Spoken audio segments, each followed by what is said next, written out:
Hey everyone, hope you're doing great. Welcome back to my channel. In today's video, we'll dive into what if Deku was chosen by the Sharingan. Smash that subscribe button, and be sure to peek at the description below. Let's begin. The scent of burnt caramel and acrid smoke clung to the fabric of Izuku Midoriya's black Gakurin uniform. It was a familiar, stinging perfume, a personal brand of failure concocted by Katsuki Bakugo's explosive quirk. He walked with his shoulders hunched, a turtle retreating into a shell that offered no protection. His chin was tucked to his chest, his gaze fixed on the cracked pavement, as if the answers to his life's cruelest questions were etched into the gray concrete. He was 12 years old, and he was already an expert in the geography of despair. It's not that you can't be a hero, the doctor had said years ago, his voice a sterile, indifferent scalpel. It's that you shouldn't. The extra joint in his pinky toe was a brand, a biological declaration of his inadequacy in a world defined by power. Kaken's words were less clinical, more of a blunt instrument. Useless. Quirkless. Deku. The explosions that followed were just punctuation. Today, the target had been his newest notebook, Hero Analysis for the Future, number 9. It now sat heavy and ruined in his yellow backpack, its pages warped and blackened, the detailed drawings of Edge shot and the wild pussycats bleeding into an unrecognizable sludge of ink and water from the nearby koi pond. Each ruined page felt like a piece of his soul being torn out and set ablaze. He couldn't face the usual route home. He couldn't bear the thought of seeing other kids walking with their friends, laughing as they demonstrated some minor, pointless quirk, making their pencils spin with a flicker of telekinesis, or changing their hair color to match the sunset. Each casual display of power was a grain of salt rubbed into the gaping wound of his own powerlessness. So he turned. A sharp, decisive right into an alley he'd always been told to avoid.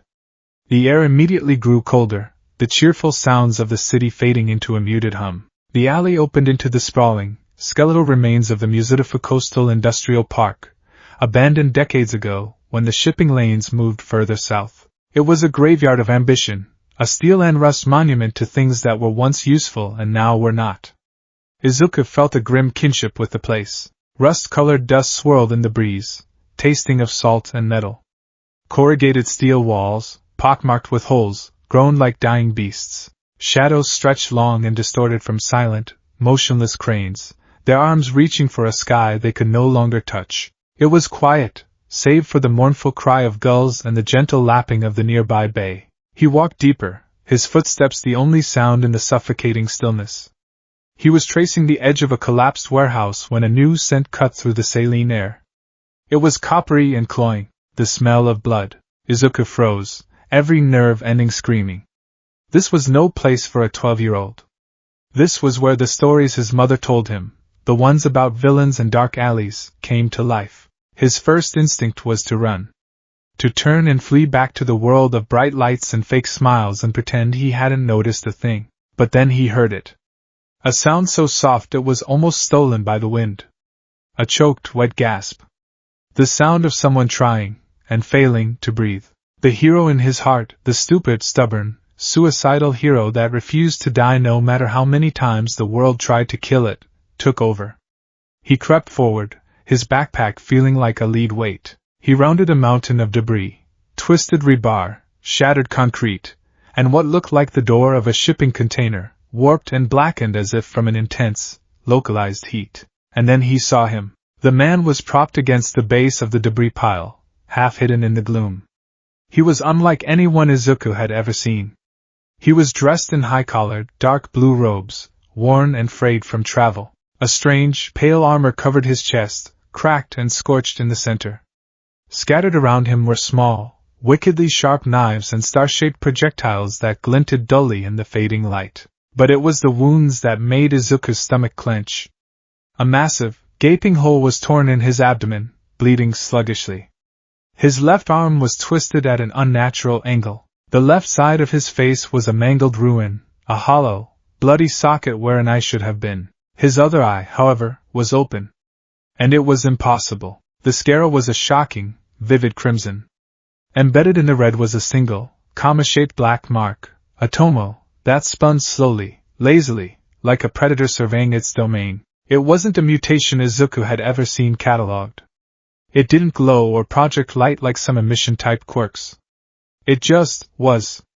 An unnatural, terrifying, and utterly captivating vortex of color and motion. The man's gaze flickered and landed on Izuku. The spinning eye seemed to sharpen, to focus.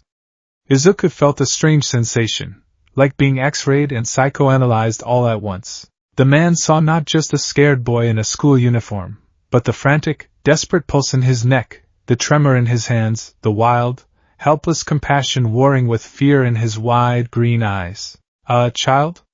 The man rasped, his voice a dry rustle of leaves. A trickle of blood ran from the corner of his mouth. "Get out of here. It is not safe." Izuku's paralysis broke. He stumbled forward, dropping his backpack. "You're hurt. Badly. I have to call a hero. An ambulance." He fumbled for the cell phone in his pocket, his fingers clumsy and slick with nervous sweat. "No," the man said, his voice gaining a sliver of strength, a core of hard-won authority. "No hospitals. No heroes." He coughed, a racking, body-shaking spasm that sent fresh waves of red soaking into his robes. "They cannot help me. My time is done." "No! You can't say that!" Izuku cried, tears already welling. "Someone can help. All Might could, All Might." The man repeated the name, tasting it. The red eye spun a little faster. "I see his light, in this world. It is bright. But fading. Like a dying star." Izuku stared, baffled. How could he know that? Izuku had only just begun to suspect it himself, a terrifying conclusion drawn from hours of analyzing fight footage, timing All Might's appearances, noting the slight tremor in his victorious smiles. The man seemed to read the question on his face. "My eye sees things as they are. It sees the flow of life, what we call chakra. It is the energy that connects the physical and the spiritual, and yours." His gaze intensified, and for a moment, the pain seemed to recede from his face, replaced by sheer, unadulterated shock. "Yours is astonishing. So bright.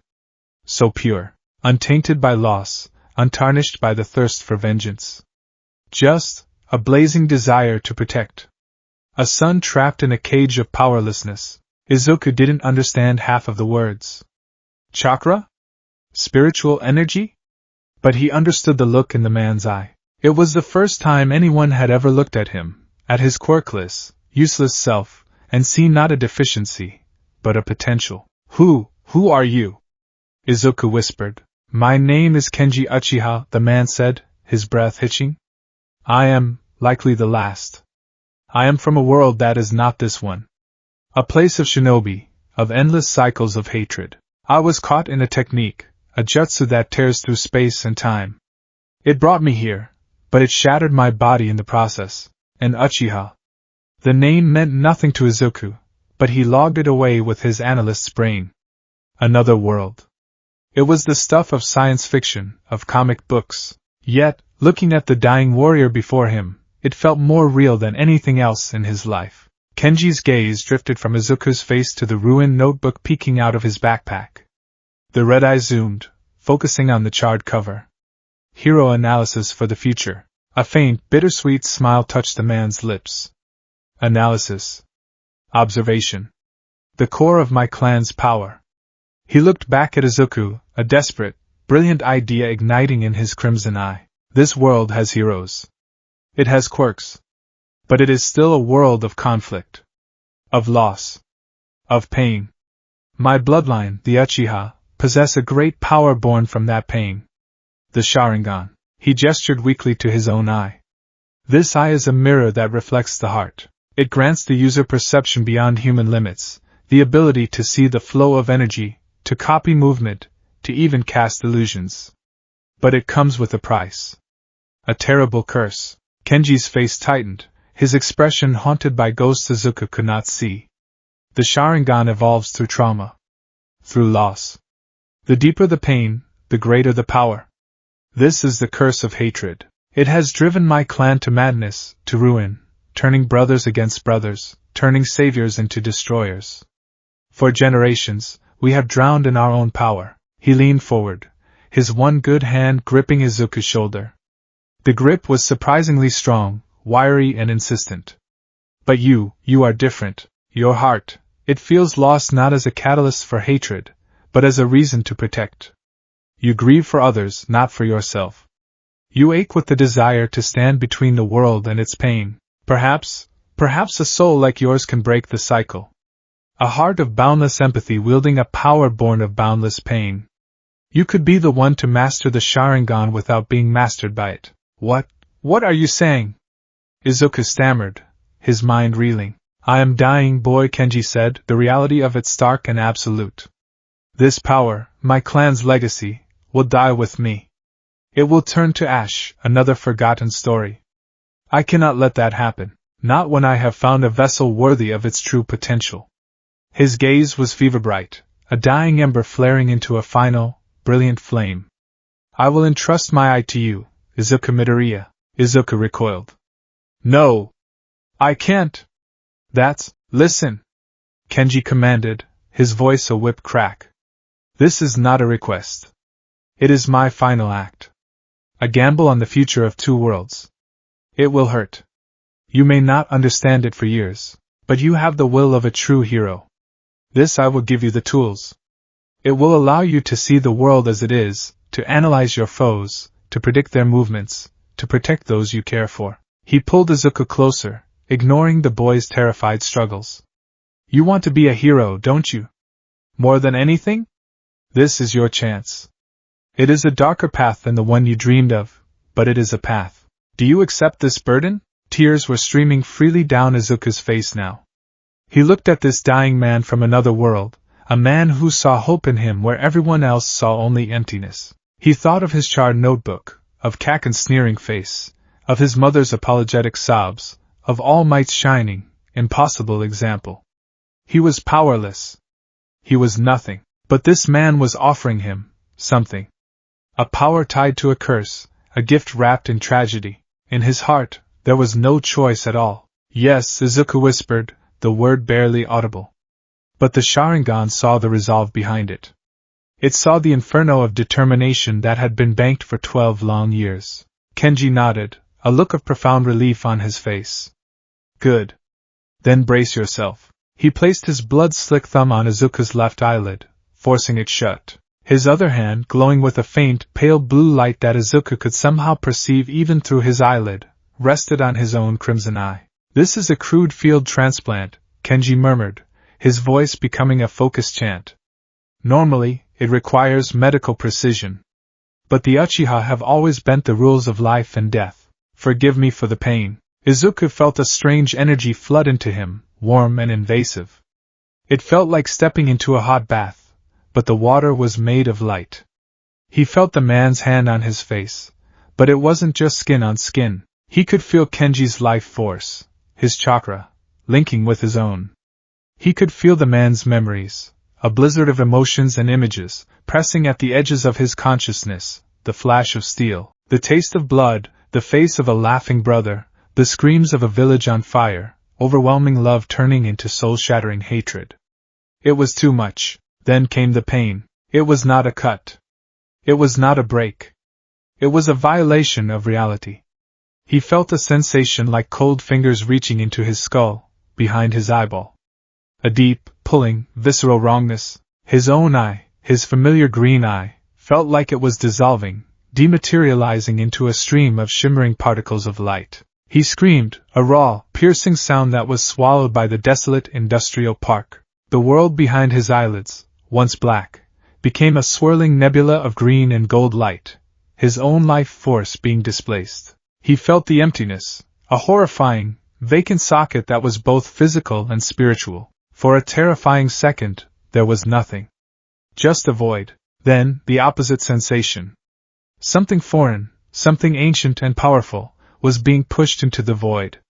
It was hot, like a live coal being pressed into his skull. The crimson of the Sharingan flooded his vision, a tidal wave of red that washed away the green. He felt the comma-shaped tomo settle into place, a seed of impossible power being planted in the soil of his soul. He felt Kenji's chakra severing the link, sealing the new eye in place with a final, searing burst of energy. The pain was absolute. It was a white-hot supernova that consumed his thoughts, his fears, his very identity. The world dissolved. The sounds of the gulls, the feel of Kenji's hand, the cold ground beneath him, it all vanished into an agonizing, crimson-tinted haze. Then, as suddenly as it began, it was over. Izuku was on his back, gasping, his body trembling uncontrollably. His left eye socket throbbed with a deep, resonant ache. He could feel the new eye, a foreign presence, heavy and humming with a latent energy that made his teeth hurt. Kenji collapsed beside him, his work done. The last of his strength was gone. His chest barely moved. The light in his remaining eye socket was gone, leaving only a dark, empty orb. His Sharingan, now nested in Izuku's head, had faded to a normal, dark onyx. "It is done," Kenji breathed, his voice a ghost. He reached out, his fingers brushing against Izuku's cheek. "Remember, my boy." The warning. Izuku, crying and shaking, could only stare at the dying man. "The curse of hatred is fueled by loss," Kenji whispered, his life fading with each word. When an Uchiha with the Sharingan experiences the profound trauma of losing someone they love, the eye evolves. It grants terrible, world-bending power. The Mangekyo's Sharingan. But it comes at the cost of one's light. It drags you into darkness. His voice was failing, becoming a dry crackle. "Do not let loss consume you. Do not let it turn your grief to rage. Let it be the fuel, for your desire, to protect. Let it remind you of what is precious, so that you never have to feel that pain again." His hand fell away, thudding softly onto the dusty ground. "Be the hero." "I could not." A final, shallow breath escaped his lips. A soft sigh. And then Kenji Uchiha was still. The faint, pale blue aura Izuku could now perceive around his body flickered, dimmed, and extinguished itself like a snuffed candle. He was gone. The silence that followed was heavier than any of the steel structures around them. Izuku lay there, his mind a fractured mess of pain, grief, and terror. A man had just died in front of him. A man had just performed some kind of mystical surgery on him, giving him a power he couldn't possibly comprehend. The sheer, overwhelming reality of it all crashed down on him.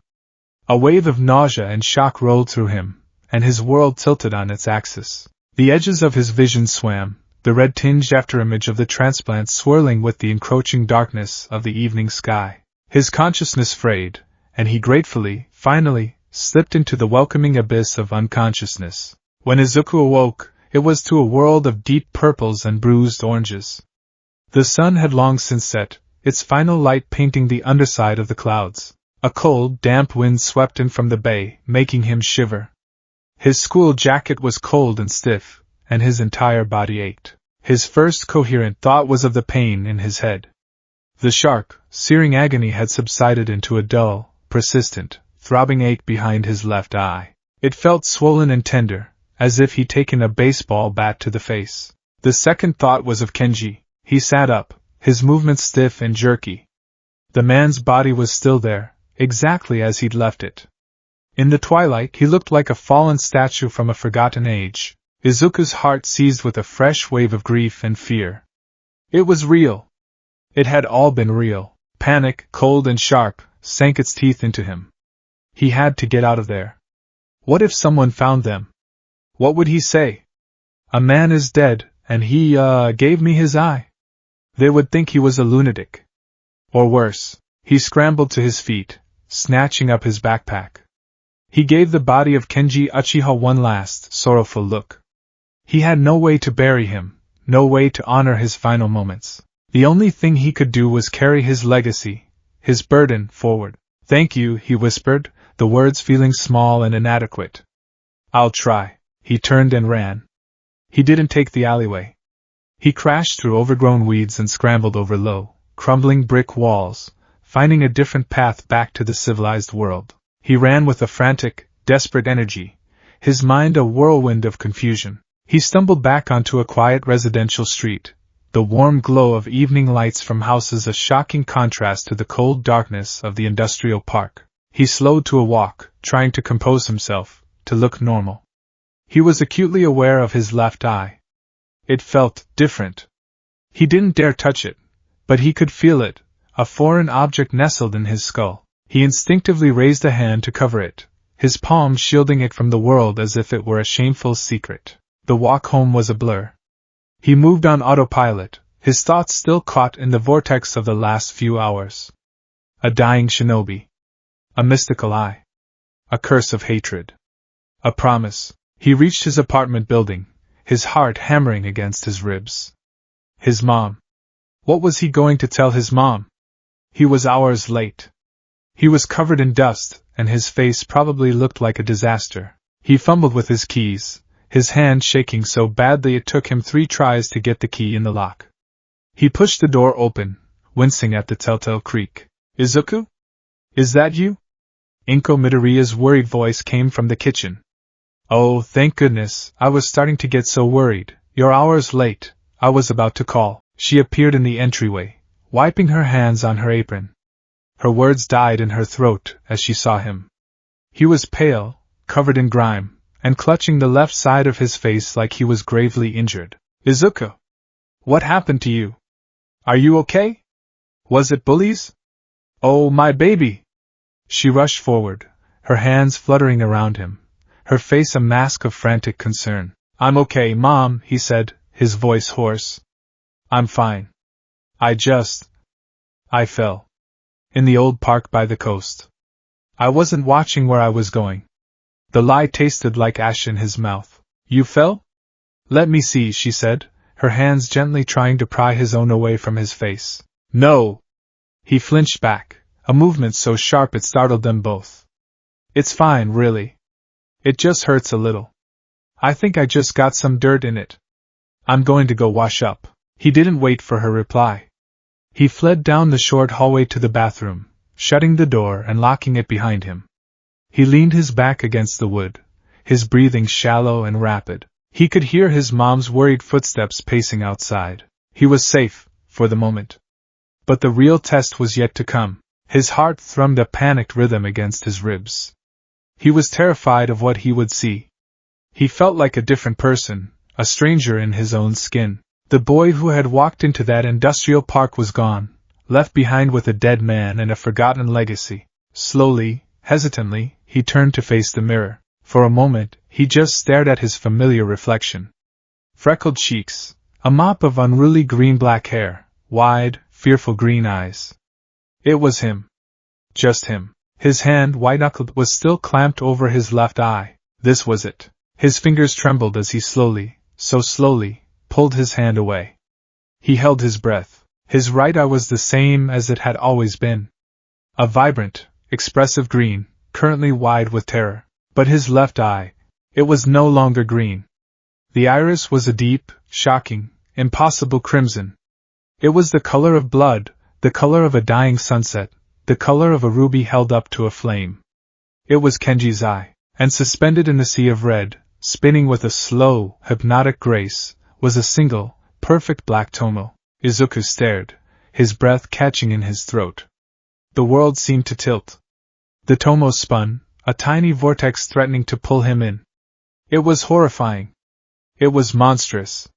It was alien, but it was his. He watched, mesmerized, as the black comma completed another slow rotation. It was a power. A real, tangible power, humming with a quiet, dangerous energy right there in his own head. For 12 years, he had been nothing. A void. A Deku. He had prayed, wished, and begged for a quirk, for any sign that he wasn't broken. The universe had been silent, until now. Now it had answered. Not with a quirk, but with a curse. A gift. A burden. A hot tear traced a path down his right cheek, a product of fear and confusion. But as he looked at the impossible red eye staring back at him from the mirror, a new, unfamiliar emotion flickered deep within him. It was a tiny, dangerous spark in the desolate landscape of his despair. It was hope, a fierce, terrible, and utterly magnificent hope. He, Izuku Midoriya, had a power. And everything, from that moment on, was going to change. The 2 years that followed the night in the industrial park were a masterclass in duality. To the outside world, Izuku Midoriya remained largely unchanged. He was still the quiet, quirkless boy who muttered incessantly, scribbled in his notebooks, and flinched whenever Katsuki Bakugo walked past. He wore his social invisibility like a well-worn cloak, but beneath that cloak, a revolution was taking place. A secret war was being waged inside his own mind, a struggle to tame the crimson eye that now lived in his skull. His first week with the Sharingan was a symphony of migraines and nausea. He'd fashioned a makeshift medical eye patch, telling his worried mother it was to help his scratched cornea heal and to prevent infection. The lie was flimsy, but Inko's overwhelming concern for his well-being made her accept it. The patch became his anchor to normalcy, a physical barrier between his two worlds. Without it, reality was a nightmare of overstimulation. His first attempt to consciously activate the eye in a crowded space was at school. Sitting in his classroom, he took a deep breath, closed his eyes, and focused on the memory of Kenji's chakra, on the feeling of the power humming behind his eyelid. He imagined the tomo beginning to spin. When he opened his eyes, the world exploded. It wasn't a sound, but an avalanche of information. He could see the individual dust motes dancing in the sunbeams slanting through the window. He could see the microscopic scratches on his desk, the faint pencil smudges left by a dozen students before him. The teacher's voice wasn't just a drone. He could see the subtle vibrations of his vocal cords, the minuscule twitch of a muscle in his cheek. The gentle tap-tap-tap of a classmate's pen on their desk was a series of sharp, distinct impacts, each one registering with painful clarity. The collective breathing of 30 students was a chaotic, unsynchronized orchestra. It was too much. The world, once a simple painting, had become a billion individual pixels, and his brain couldn't form the picture. He slammed his hand over his eye, a gasp escaping his lips as a brutal headache pierced his temple. He'd learned his first lesson. The Sharingan was not a faucet to be turned on. It was a floodgate to be carefully, precisely controlled. He began his true training in the solitude of his bedroom. His first subject was a common housefly that had found its way inside.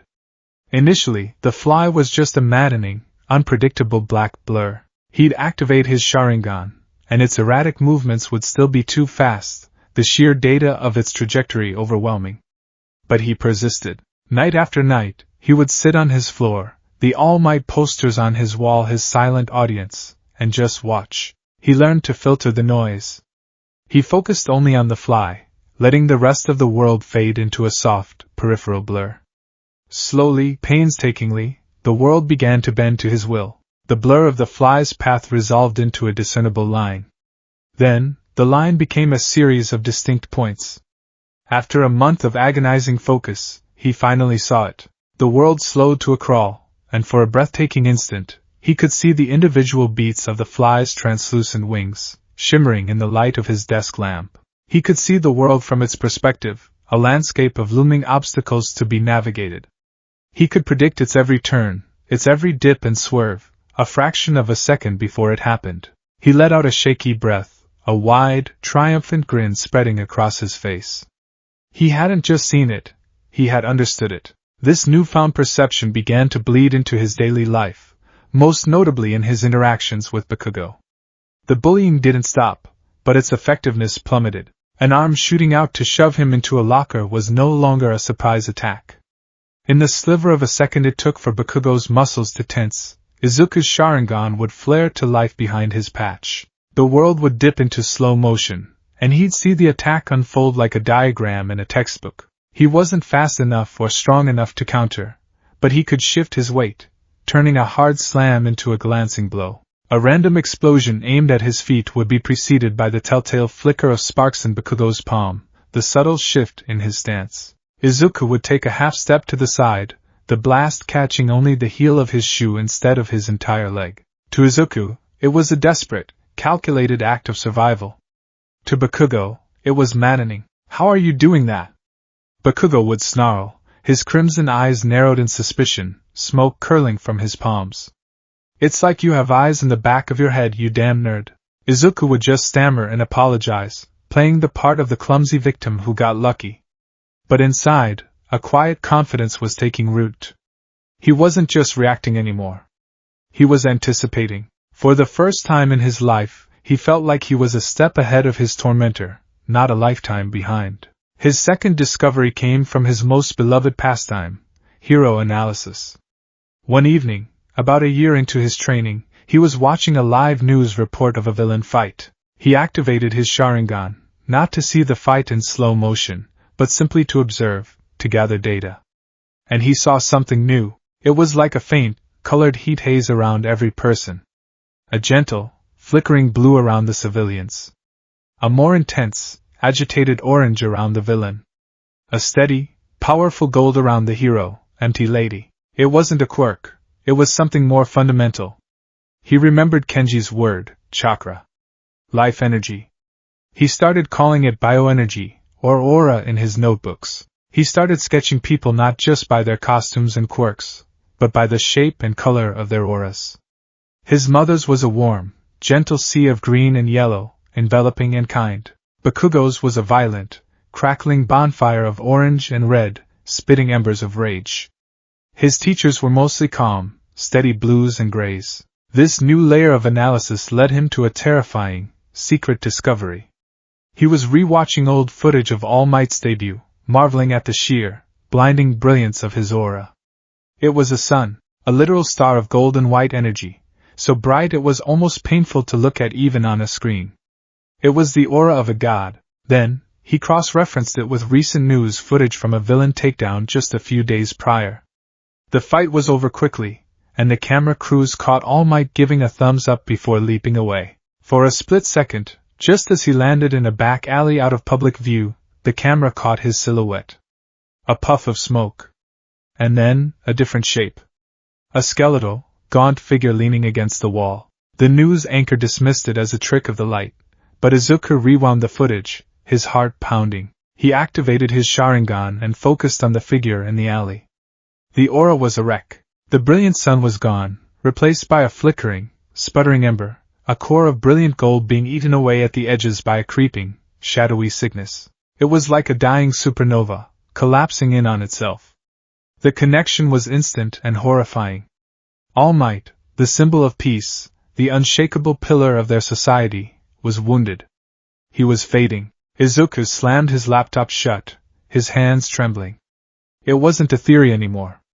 It wasn't a suspicion based on declining activity and shorter press conferences. He had seen it. He had seen the truth of All Might's mortality, a secret that could shatter the world. And he was utterly alone with this knowledge. The final piece of his basic training fell into place during his last year of middle school, almost by accident. He had been so focused on perception and analysis that he hadn't considered the other abilities Kenji had mentioned. The Sharingan was the copy wheel eye. He first noticed it with his handwriting. His notes for class had always been a messy, frantic scrawl, but he'd been spending hours staring at his teacher's elegant, precise kanji on the blackboard, his Sharingan subconsciously recording every stroke, every curve, every bit of pressure. One day, he looked down at his notebook and froze. The characters were perfect. They were a flawless imitation of his teacher's script. He hadn't even tried. His hand had just done it. A spark of inspiration hit him.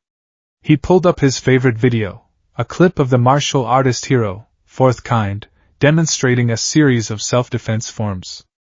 Izuku activated his Sharingan. He didn't just watch the video, he dissected it. His eye recorded every shift of weight, every muscle contraction, every subtle twist of the wrist. Then, in the privacy of his room, he tried to replicate it. His body was still that of a scrawny, unathletic teenager. He was clumsy. He stumbled. But the form was perfect. He moved through the katas, his limbs screaming in protest, but his muscle memory, supercharged by the Sharingan's perfect recall, knew exactly where to go. He copied the stoic boxing stance of Death Arms, the fluid, low-to-the-ground movements of Eraserhead he'd seen in a rare underground hero forum video, the powerful leg sweep technique of Manual. He was a library of techniques trapped in a body that couldn't execute them. But the library was growing. These 2 years transformed him. The fear and despair of his quirkless diagnosis hadn't vanished, but they were now accompanied by a sliver of steely resolve. He was no longer just a fanda. He was an analyst, an observer, a secret apprentice to a power he barely understood. Then came the day it all converged. He was walking home, his mind replaying a hero fight from that morning, when the familiar shape of the sludge villain erupted from a manhole cover. The shock and terror were immediate. He felt the cold, suffocating ooze envelop him. But even as panic seized his throat, instinct took over. Focus. Behind his eye patch, the tomo in his left eye spun to life. The world plunged into a syrupy slow motion. The churning, suffocating mass of the villain wasn't just sludge. He could see the current, the flow of its body. He could see the shadowy nucleus of the villain's consciousness deep within the muck. He saw the path his own flailing arm needed to take to find a pocket of air. It was useless. He was too weak, but he saw it. Then, the iconic, booming voice. Texas smash. The world exploded in wind and pressure. The villain was scattered. And there he was. All Might. In the flesh. His aura, even in its weakened state, was still overwhelmingly bright up close. Izuku's day proceeded in a surreal haze. The autograph, clinging to All Might's leg, the horrifying reveal of the hero's true form on a rooftop. It was one thing to see the dying ember of All Might's aura on a screen. It was another to see the skeletal man in person, steam rising from his emaciated frame, his voice strained and tired. The secret Izuku had been carrying for a year was standing right in front of him. "It is not a pretty sight, is it?" All Might said, lifting his shirt to reveal the scarred, ruined tissue of his torso. Izuku could only nod, his throat tight. His Sharingan, still active from the adrenaline, saw more than just the scar. It saw the aura clinging to that wound. It was a vortex of black, stagnant energy, a permanent stain that was actively leeching the life from the rest of his golden aura. It was a curse. The conversation that followed was brutal. "It's good to have a dream, young man. Just make sure it's realistic." The words were a hammer blow, cracking the fragile foundation of hope he had so carefully built. Even All Might, his idol, his son, had told him it was impossible. The hero left. Izuku stood on the rooftop, the wind whipping at his uniform, the weight of his two secrets, his eye and All Might's condition, threatening to crush him. He felt the old despair creeping back in, cold and familiar. Then he heard the explosion. And he saw the smoke. He ran. He didn't know why. He just knew the direction was the same one Bakugo had taken. He pushed through the crowd, and the scene that greeted him was chaos. The sludge villain was back. And it had Bakugo. For a moment, Izuku was frozen, just another horrified bystander. He saw the heroes standing by, helpless. Death Arms was strong but couldn't get a grip. Kamui Woods was useless against the villain's liquid body. Empty Lady was too big for the narrow street. Then his eyes met Bakugo's. In that instant, he didn't see his bully. He didn't see the boy who made his life a living hell. He saw a terrified kid, suffocating, his desperate, pleading eyes crying out for a help that wasn't coming. And in that moment, Kenji Uchiha's final words echoed in his mind, as clear as if he were standing right beside him. "Do not let loss consume you. Let it fuel your desire to protect." Something inside him snapped. He didn't think. He didn't plan. He just moved. But this time, it was different from the blind panic the heroes saw. The second his feet hit the pavement, his Sharingan blazed to life. The chaotic scene resolved into a crystal-clear tactical display. Target, Katsuki Bakugo. Location, center mass of villain. Condition, critical. Hypoxia imminent. Hostile, sludge villain. Composition, liquid, amorphous. Weakness, solid-state sensory organs, eyes. Assets, yellow backpack. Contents, textbooks, heavy, pencils, sharp, ruined notebook, no value. Environment, debris scattered. Wind 3 knots southwest. The world slowed to a crawl. He saw the path. A clear lane between a stalled car and a lamppost. He saw the heroes beginning to shout at him, their mouths moving with agonizing slowness. He saw the villain's massive, cartoonish eyes swiveling to focus on the commotion. That was the key. His legs pumped, fueled by pure adrenaline. He dodged a piece of falling signage with a prescient weave he'd copied from an old Eraserhead clip. He was still just a boy, his movements lacking power, but they were no longer clumsy. They were efficient. Precise. He swung his backpack off his shoulders. It wasn't a random act of desperation. His Sharingan calculated the trajectory, the arc, the exact force needed.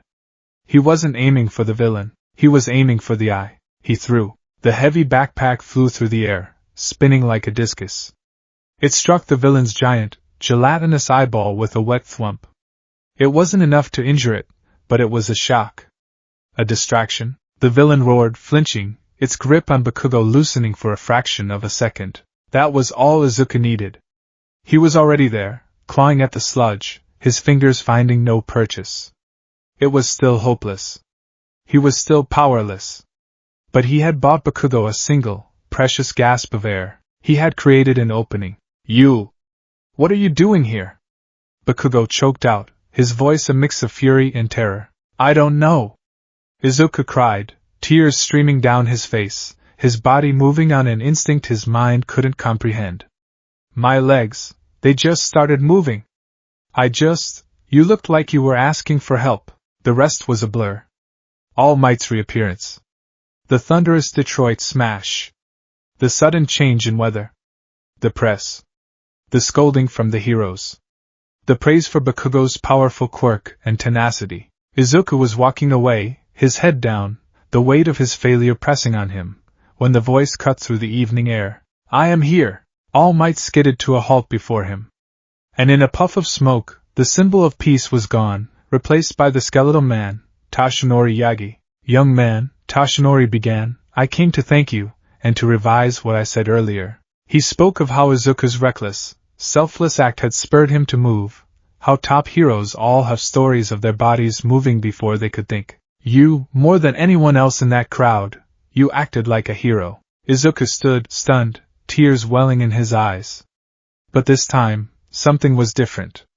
All Might's gaze wasn't just on his face. It was on his left eye, where the eye patch had been slightly dislodged during the chaos, revealing a sliver of impossible crimson. And another thing, All Might said, his voice lowering, his expression turning from admiration to intense curiosity. When you threw that bag, your focus. I've seen a lot of quirks, my boy, a lot of concentration. But that look in your eye, that was something else. It wasn't just bravery. It was tactical.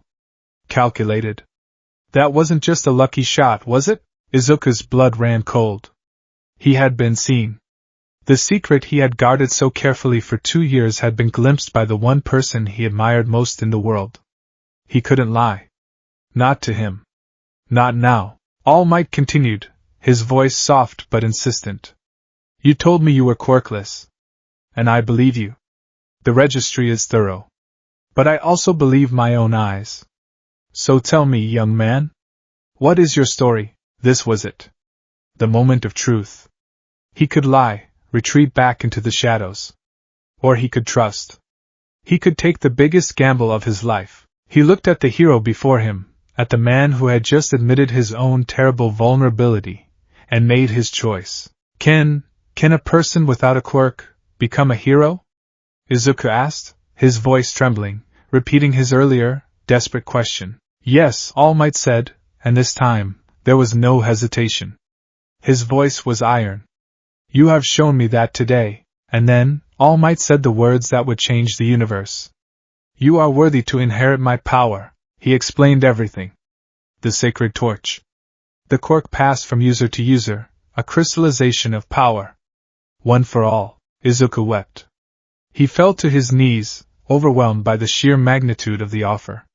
His dream, his impossible, foolish dream, was being handed to him. But as All Might finished, a profound sense of duty settled over Izuku. He couldn't accept this. Not without revealing his own secret. It wouldn't be right. He wiped his tears, his expression hardening with resolve. He stood up, his gaze meeting All Might's. All Might, sir, before I can even think about accepting something so incredible, there's something you have to know, Izuku said, his voice shaking but firm. You're right. I am quirkless. I was born with no power of my own. He took a deep, shuddering breath.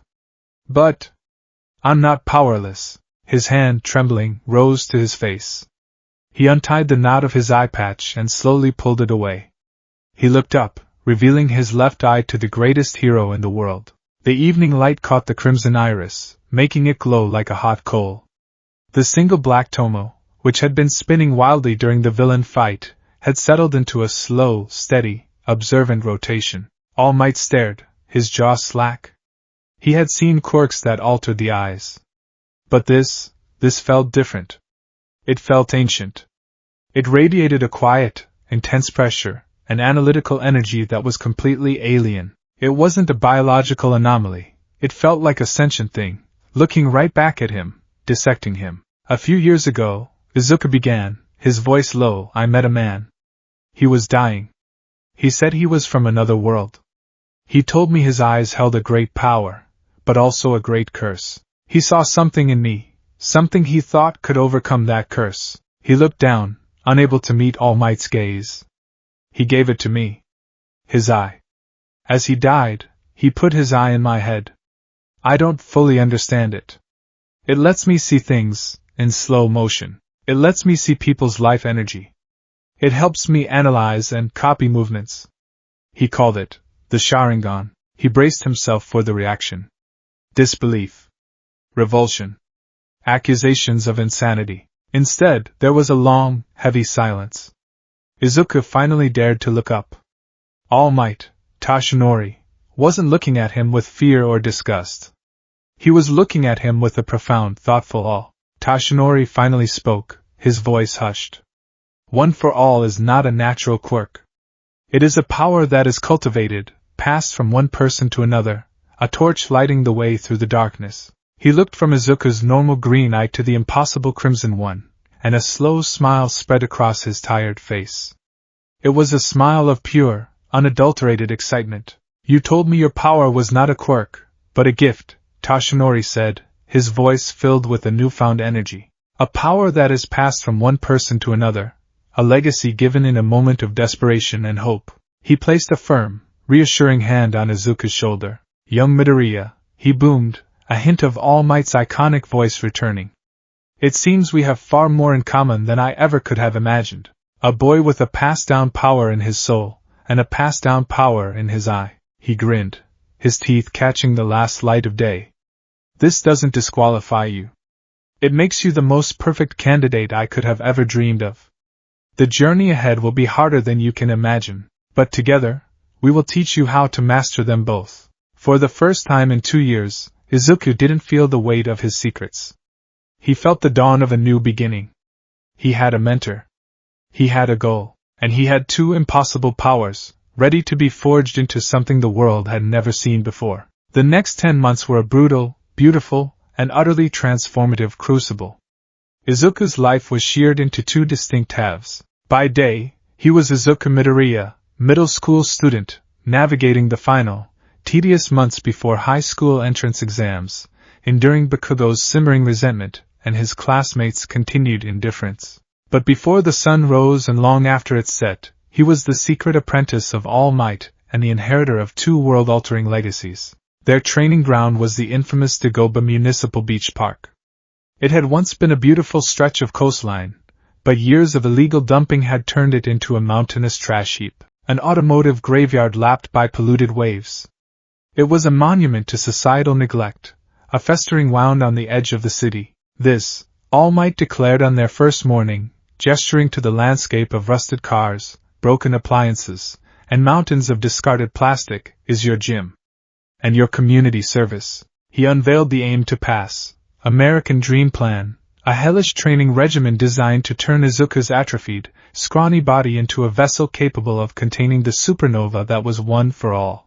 The plan was a meticulous, color-coded assault on every muscle group, combined with a strict diet and sleep schedule that left zero room for error. The first few weeks were pure, unadulterated agony. Izuku's body, so used to inaction, screamed in protest. Every morning he'd drag himself to the beach, his limbs feeling like lead, and every evening he'd collapse into bed, a constellation of new aches and pains mapping his body. He hauled refrigerators, dragged washing machines, and slowly, painstakingly, began to clear a small patch of sand. All Might, in his skeletal Tashinori form, was a surprisingly strict but deeply caring mentor. He coached Izuku's form, pushed him to his limits, and provided a constant stream of encouragement. But there was a problem, a fundamental disconnect they couldn't seem to bridge. The key to one for all is to clench your buttocks and scream smash from the bottom of your heart. All Might would bellow, demonstrating with a powerful flex that seemed incongruous with his gaunt frame. Izuku would try. He'd focus on the image of an egg in a microwave, trying to channel the explosive power, but his mental image was too abstract. He was an analyst. He needed data, structure, a process. Screaming from the heart was an emotional instruction for a boy whose entire life had been governed by logic and observation. Their first attempt to channel One for All was a disaster. About a month into the training, All Might decided it was time for a practical test. He plucked a single hair from his head. "Eat this," he commanded. Izuku, after a moment of profound hesitation, choked down the strand of heroic DNA. For a moment, nothing happened. Then, a warmth spread through him, a feeling like liquid sunlight pouring into his veins. It wasn't the invasive, ancient power of the Sharingan. It was a pure, boundless, heroic energy. It felt like hope made manifest. "All right, young Midoriya. Feel it?" All Might boomed, having transformed into his muscle form for the demonstration. "Now channel that power. Try a punch. Just a little one." Izuku took a deep breath. He focused. He clenched his buttocks. He remembered the feeling of that overwhelming power. He drew back his arm and threw a punch at a derelict, rust-eaten refrigerator. SMA. The world dissolved into a cacophony of sound and a universe of pain. The power of One for All, untamed and absolute, surged through his arm. It was like trying to funnel a tidal wave through a garden hose. There was a sickening crack that echoed across the beach, louder than the sound of the refrigerator door being blown clean off its hinges and sent cartwheeling 100 feet into the air. Izuku screamed, stumbling back and cradling his arm. It was a mangled, grotesque ruin. The bone was shattered, the skin was a bruised, swollen mess of purple and red.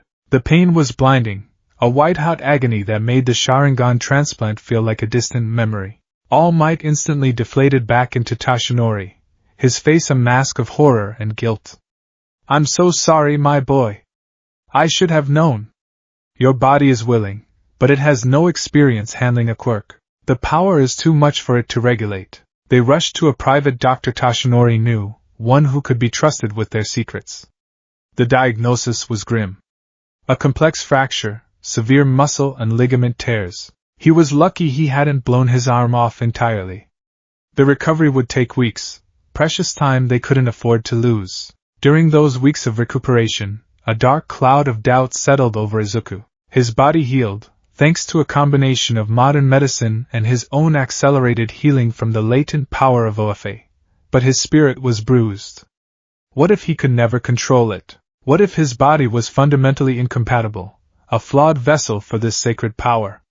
He would have all the power in the universe at his fingertips, but be unable to use it without destroying himself. It was the ultimate cruel irony. He sat on the newly cleared patch of sand one evening, his arm in a sling, watching the polluted waves. Toshinori sat beside him, a thermos of tea in his hands. "Don't lose hope, young Midoriya," the hero said softly. "We'll figure this out. It just takes time." "My master, Nana Shimura," she said. It was like a whisper at first, that she had to learn to listen to it. Izuku shook his head. "That's the problem, All Might. I'm not a listener. I'm a watcher.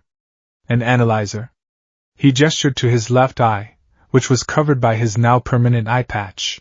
"My whole life, my only tool has been observation. I take things apart in my head to understand them. But how do I analyze something I can't see? Something I can only feel?" A long silence stretched between them, filled only by the cry of the gulls.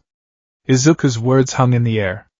"Something I can't see." Toshinori looked at Izuku, at the eye patch, and then back at the waves. A thought, so simple and yet so profound, began to form in his mind. He had been so focused on training Izuku's body for One for All, he had completely ignored the other, alien power Izuku already possessed. He had seen it as a separate tool, a sidearm. What if it wasn't? What if it was the key? "Young Midoriya," Toshinori said, his voice laced with a sudden, dawning excitement. "You said your eye, it lets you see life energy, correct? Chakra?" Izuku nodded. "Bioenergy, yeah? I can see the aura around people. And you can see mine, can't you? You can see one for all? Yes, Suzuka confirmed. It's like a sun inside you. A fading sun, but still a sun. Toshinori leaned forward, his eyes gleaming with an intensity Izuku hadn't seen before. Then let's try an experiment. You say you need to see it to analyze it. So let's give you something to see. He stood up, his posture straightening. The next time we try this, I want you to take off the patch. I want you to look at yourself. The idea was terrifying and brilliant. The Sharingan's gift of perception wasn't just for the outside world. What if he could turn its analytical gaze inward? A few weeks later, his arm fully healed, they stood on the beach again. The sun was just beginning to rise, painting the sky in hues of orange and pink. Izuku's heart hammered against his ribs. This was it. All right, my boy, Toshinori said, his voice calm but firm. No smash. No explosions. I just want you to try and call upon a tiny fraction of the power. Just 1%. Try to draw it into your right leg. And this time, watch. Izuku took a shaky breath. He reached up and slowly, deliberately, removed his eye patch. The world sharpened, colors becoming more vibrant. He closed his right, normal eye, leaving only the Sharingan open. He looked down at his own body. He saw what he always saw, a faint, healthy green aura clinging to his skin. It was his own base life force. It was calm, steady, unremarkable. Now, Izuku, Toshinori's voice was a low rumble. Call it. Izuku closed his eye for a second, focusing. He didn't think of an egg in a microwave. He thought of the sun he had seen inside All Might. He reached for that feeling, that boundless well of power now living inside him. He didn't try to grasp it all. He just dipped a cup into the ocean. He visualized the power not exploding, but flowing. He willed it to travel from the core of his being down into his right leg. He opened his Sharingan.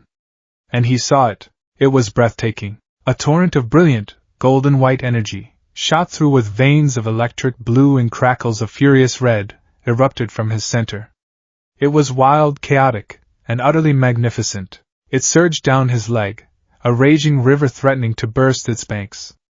And his Sharingan, in its beautiful, terrible clarity, showed him exactly what was about to happen. He could see the individual fibers of his quadriceps and calf muscles, glowing with his green life force.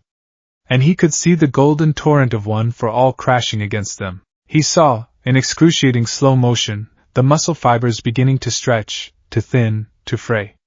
He saw microscopic tears begin to form, the prelude to a catastrophic blowout. He could see the self-destruction as it was happening. No! The thought was a primal scream in his mind. Instinct, honed by months of analyzing the flight of a housefly, took over. He didn't try to stop the flow. He tried to manage it. He visualized throttling it back, building dams and levees in his mind. He willed the raging river to become a controlled canal. The effect was instantaneous. The golden torrent, which had been a chaotic flood, began to coalesce. The furious red crackles smoothed out. The flow lessened, from a fire hose to a gentle stream. His Sharingan showed him the pressure easing on his muscle fibers. The microscopic tears stopped forming. The screaming tension in his legs subsided into a manageable, humming power. Faint red lines, like crackling lightning, appeared on his skin, glowing with a soft light. A gentle steam rose from his leg. He looked up at Toshinori, his crimson eye wide with disbelief and triumph. He was holding it. He was channeling one for all, and he wasn't breaking. It was only 1 or 2%, a pittance of the full power, but he was controlling it. I can see it, Izuku whispered, his voice trembling with awe. I can see the energy. I can see it straining my muscles. When I can see the damage starting my body, it instinctively knows how to pull back. It can regulate the output because my eye is giving it real-time feedback. Toshinori stared, his mouth agape. He had expected an improvement, a slight edge. He had not expected this. This was not a student learning to control a quirk. This was a pilot sitting in a cockpit full of instruments, monitoring his engine's performance down to the individual piston. It was a perfect synthesis of two completely different, utterly unique powers. It was synchronicity. My boy. Toshinori breathed, a tear tracing a path down his cheek. You've done it. You've found the key. The next 8 months were a blur of explosive progress. The American Dream Plan went into overdrive. Izuku didn't just clear the beach, he annihilated it. He would activate what he started calling full cowling, channeling a low, stable percentage of OFA throughout his entire body. His Sharingan was his constant regulator, a biological warning system that screamed at him when he pushed too hard. He learned to manage 5% consistently. His body, now strengthened by months of training and constantly suffused with a low level of OFA's power, grew at an astonishing rate. The scrawny, timid boy melted away, replaced by a lean, powerful youth. He was still short, but his frame was packed with dense, wiry muscle. He could now leap incredible distances, his movements blurring to the normal eye. His control became more and more refined. One day, he was trying to lift a rusted-out bus. At 5%, he could barely budge it. He needed more power, but a full-body 8% or 10% was too unstable, the feedback from his Sharingan showing strain all over his body. Focus it, my boy. All Might coached. You don't need to be strong everywhere at once. Just where it counts. Izuku looked at his hands, gripping the bumper of the bus. He activated his Sharingan. He kept his body at a stable 3%, but then he visualized opening the floodgates just to his arms and back. The red lightning patterns intensified on his biceps and lats. His Sharingan showed the strain increasing dramatically in those areas, but the rest of his body remained stable. With a mighty roar, he lifted the bus a full foot off the ground before setting it down, his arms screaming but unbroken. He had learned to overclock specific body parts. The final piece of the puzzle came from his analysis. With his body now capable of keeping up, he started to truly practice the techniques he had copied with his Sharingan. He would use 5% full cowling and flow through the martial arts katas he had memorized. He copied Bakugo's acrobatic use of explosions for mobility, replacing the blasts with precisely timed bursts of OFA from his feet. He mimicked Eraserhead's evasive, unpredictable movements. He was building a library of combat styles, all augmented by super speed and super strength, and all governed by a supercomputer in his eye. On the final day of the training, 10 months after they began, Izuku stood atop the highest mountain of remaining trash. The beach below him was pristine, the sand clean and golden under the light of the rising sun. He had moved every last piece of junk. He was exhausted, sore, but buzzing with a power and confidence he had never known. All Might, in his muscle form, stood on the clean sand, looking up at him. Incredible. He murmured, his voice thick with emotion. He pulled out his phone and showed Izuku a picture he had taken 10 months prior, a crying, scrawny boy, dwarfed by the mountains of trash. Then he showed him his reflection in the phone's screen, a strong, determined young man, silhouetted against the dawn. Izuku looked at his reflection, truly seeing himself for the first time. The eye patch was gone, tucked into his pocket. His left eye, a calm crimson with its single tomo, stared back. He looked like a hero. You did it, young Midoriya, All Might boomed, tears streaming down his face. You made this body your own. You did it! Izuku yelled, a raw, triumphant cry of pure joy that echoed across the clean beach. It wasn't just for All Might. It was for his mom. It was for Kenji. It was for the powerless boy who had once stood on a rooftop and been told his dream was unrealistic. The UA entrance exam was 10 days later. Izuku walked through the massive gates of UA High, a quiet confidence radiating from him. He saw Bakugo, who shot him a confused, contemptuous glare. The damn nerd he knew was gone, replaced by someone who walked with a purpose, whose shoulders were straight, and who met his gaze without flinching. During the written exam, he excelled. During the orientation, he sat calmly, his Sharingan off to conserve energy, listening to present Mick's booming explanation. When Ida stood up to chastise him for muttering, Izuku simply apologized, his calm demeanor disarming the taller boy completely. Then came the practical exam. The moment the gates to the massive city mock-up opened, chaos erupted. But Izuku was an island of calm in the storm. Activate. His left eye flared crimson. The world slowed. Auras of angry orange and red appeared all over the cityscape, the mock villains. He saw the other students rushing in, a disorganized mob. He didn't join them.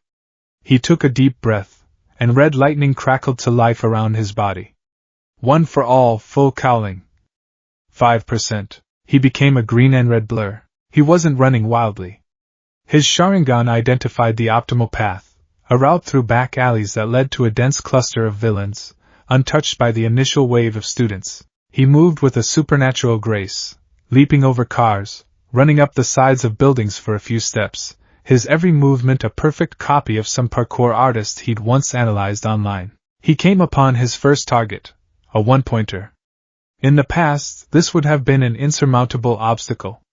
Now, it was a data point. His Sharingan analyzed its structure, its slow, telegraphed movements, its weak points at the joints.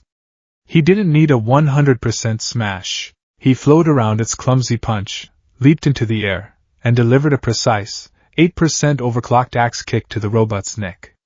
The head sheared off with a screech of metal. 1 point. He moved on, a ghost flitting through the battlefield. 2-pointer. He copied fourth kind self-defense form, using his speed to get in close and deliver a rapid series of 5% strikes to its leg joints, crippling it. 3 points. 3-pointer. He saw it charging its laser cannon. His Sharingan predicted the trajectory. He leaped onto its back, ran up its arm, and slammed a super-powered fist into the exposed energy pack. 6 points. He was a reaping machine. He wasn't just using power, he was using tactics. He was conserving his energy, taking out villains with the minimum force necessary. Other students were unleashing massive, flashy attacks, but they were tiring themselves out. Izuku was fighting smart, his Sharingan and OFA in perfect, deadly harmony. He racked up 56 points in under 7 minutes, a silent, efficient predator. Then the ground began to shake. The 0-pointer emerged, a colossus of steel and circuits, dwarfing the tallest buildings. Everyone ran. It was a rational response. The obstacle was worth no points. It was meant to be avoided. Izuku began to turn away as well. There was no logical reason to stay. But then he heard the cry. "Oh! I'm stuck!" He turned back. His Sharingan instantly zoomed in on the source. It was the nice girl with the round face from the orientation, Achiko Uraraka. Her leg was pinned under a heavy slab of concrete, and the 0-pointer's massive foot was descending right on top of her. The image of Kenji, bleeding out in the industrial park, flashed through his mind. A blazing desire to protect. The image of Bakugo, suffocating in sludge. "You looked like you were asking for help," All Might's words. "You acted like a hero. There was no choice." Logic and points didn't matter. He broke into a dead sprint towards the giant. His mind, supercharged by the Sharingan, worked at 1,000 miles per hour. Problem: immovable object versus unstoppable force. Cannot be destroyed with low percentage attacks. 100% smash will shatter my limb. Analysis: the robot is top-heavy. Its structural integrity is concentrated in its legs and torso. The head, however, is an observation and control center. Less armor, more complex and therefore fragile internal mechanisms. A precise, overwhelming shock to the head should cause catastrophic system failure. Calculation: must maximize impact force while minimizing self-damage. A punch is too risky.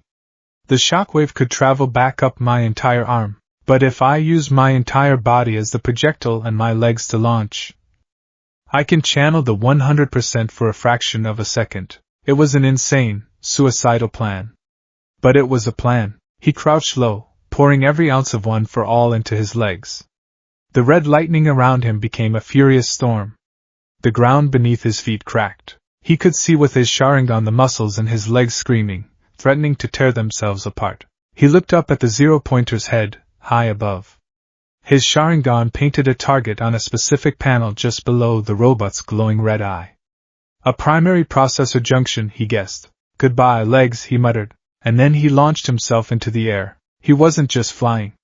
He was a missile. The force of his leap shattered the pavement below him. He soared upwards, a green and red comet arcing towards the heavens. He drew back his right arm, and for the first time, he let the floodgates of One for All open completely. The power was terrifying.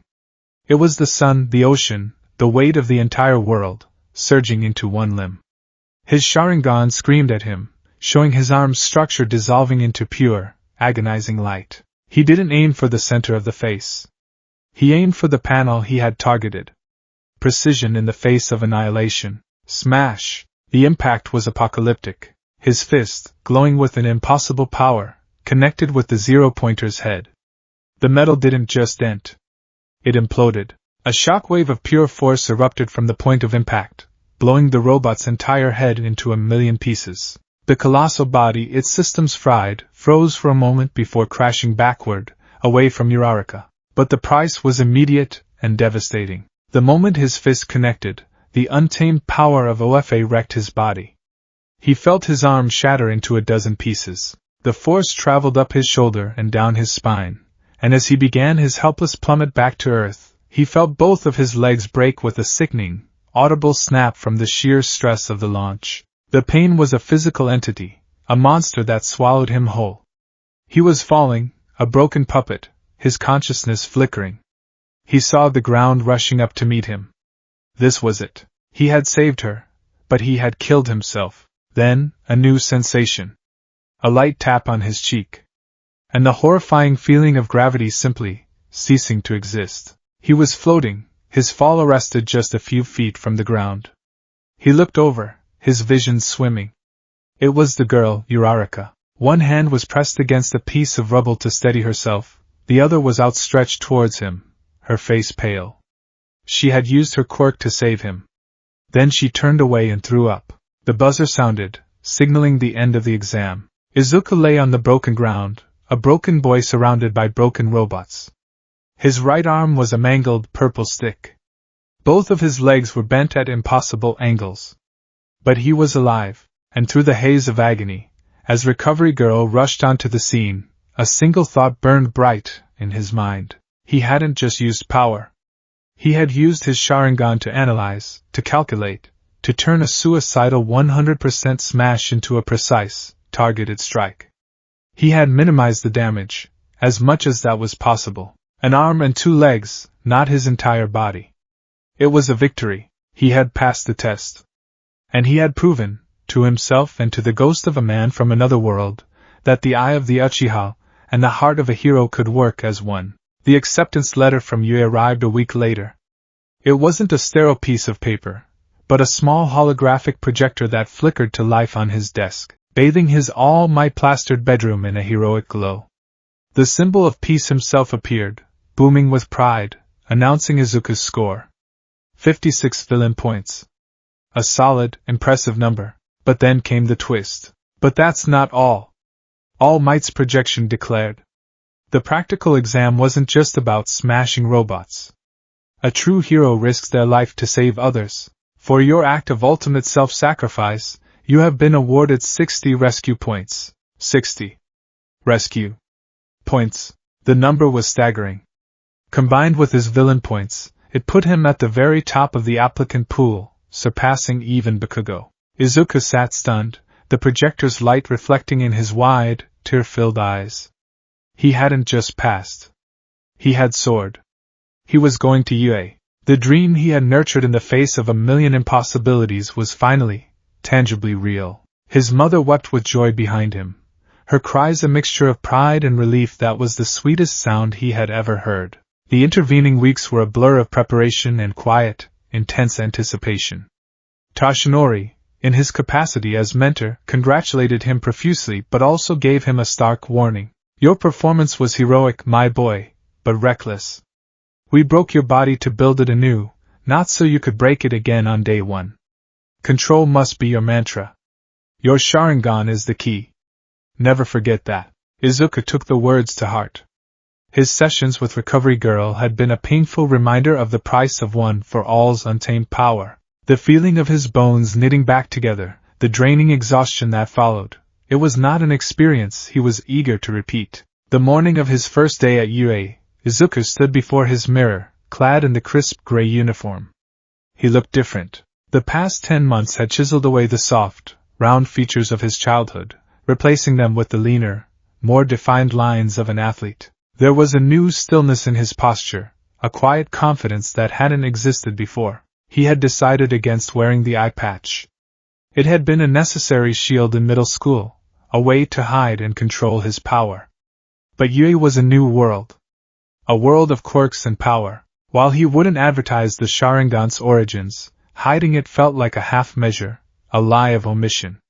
He would simply let people assume it was his quirk, or part of it. He took a deep breath, and with a flicker of will, the crimson faded, the tomo receded, and his left eye returned to its normal, unassuming green. It was a trick he had painstakingly practiced, a form of minor chakra control to alter the pigmentation and sheathe the Sharingan's appearance. It was tiring, like holding a muscle tense, but it was another layer of control. Walking through the hallowed gates of UA High for the second time felt even more surreal than the first. He navigated the sprawling campus, his heart a hummingbird in his chest, until he found it, the colossal door emblazoned with 1A. It was a door built for giants, a physical statement that this was no ordinary high school. He slid it open and was met with a scene of contained chaos. He saw the stern, blue-haired boy from the exam, Ida Tenya, mid-chop, arguing with a scowling Katsuki Bakugo, who had his feet propped disrespectfully on his desk. Bakugo's head snapped towards the door. His crimson eyes widened, first in shock, then in pure, undiluted rage. Deku? He snarled, the name a curse. How the hell did you get in here? Before Izuku could stammer out a response, he was saved by a cheerful voice. Oh, it's you! The plain-looking boy, Achiko Uraraka, the girl he had saved, bounced over to him, her face bright with genuine delight. That punch was amazing. Just pow! And then floating you was a piece of cake. You really did it. Their conversation drew the attention of the class, and Izuku found himself the center of a small, curious crowd. The weight of their gazes was a new sensation. He wasn't being looked at with pity or scorn, but with a mixture of curiosity and respect. If you're all here to make friends, then you can pack up and leave. The voice came from the floor. It was dry, monotone, and utterly devoid of energy. Lying on the ground behind Uraraka, zipped into a yellow sleeping bag like a giant, grumpy caterpillar, was a man with tired, bloodshot eyes and a mess of black hair. My name is Shota Aizawa, the man said, unzipping himself and rising to his feet with a weary sigh. I'm your homeroom teacher. The entire class fell silent, stunned. This disheveled, exhausted-looking man was a pro-hero? Aizawa didn't give them time to process. He tossed a bundle of blue gym uniforms onto his desk. Get changed. Meet me on the field. We're having a quirk apprehension test. The locker room buzzed with confusion. A test on the first day? Weren't they supposed to be at the entrance ceremony? Izuku changed quickly, his mind already racing. This wasn't standard procedure. It was a test within a test. Aizawa was trying to gauge something. As he pulled on the UA gym shirt, he felt a familiar, angry presence beside him. Don't think for a second that I don't know something's up, Bakugo growled, his voice a low hiss. You were a useless, quirkless pebble your whole life. Then you show up at the exam and pull that stunt. You've been lying to me. To everyone. Izuku met his gaze, his expression calm. I haven't been lying, Kaken. It was the truth.